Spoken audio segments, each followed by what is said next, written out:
Bonjour à tous, c'est Jean-Luc Haut sur sa chaîne YouTube. Aujourd'hui, nous allons parler du véhicule terrestre sans pilote drone SUGV D2111 testé par l'armée ukrainienne.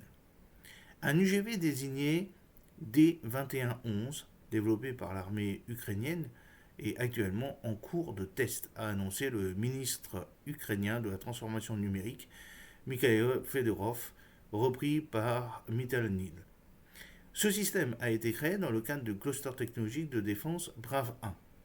La tourelle télécommandée, la D11, armée d'une mitrailleuse, a déjà passé avec succès les tests et a reçu des retours positifs de l'armée en janvier 2024.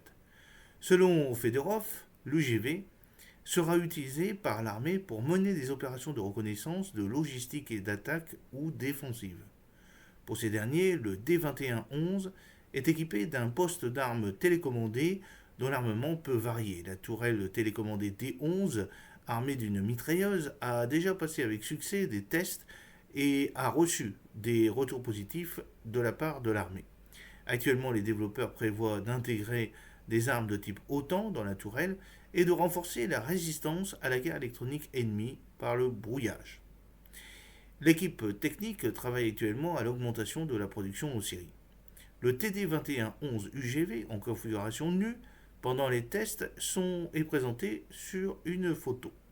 Dans le cadre du cluster technologique de défense Brave 1 en décembre 2023, 135 développements d'une valeur de 2,3 millions de dollars avaient été financés. Les systèmes robotiques au sol ont reçu la plupart des fonds. Les véhicules aériens sans pilote occupent la deuxième place en termes de dépenses, tandis que les systèmes militaires de défense et de sécurité occupent la troisième place. En outre, les fonds de Brave 1 ont reçu des moyens de logistique et de survie, des systèmes de gestion automatisée de protection de communication et de l'information et des moyens techniques de renseignement. Un autre domaine de financement pour Brave 1 concerne les appareils électroniques portables. En novembre, Military a annoncé qu'un système de renseignement radioélectrique compact Ether avait été créé en Ukraine.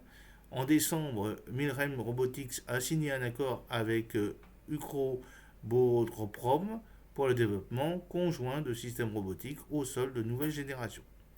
Un autre domaine de financement pour Brave 1 concerne les appareils électroniques portables.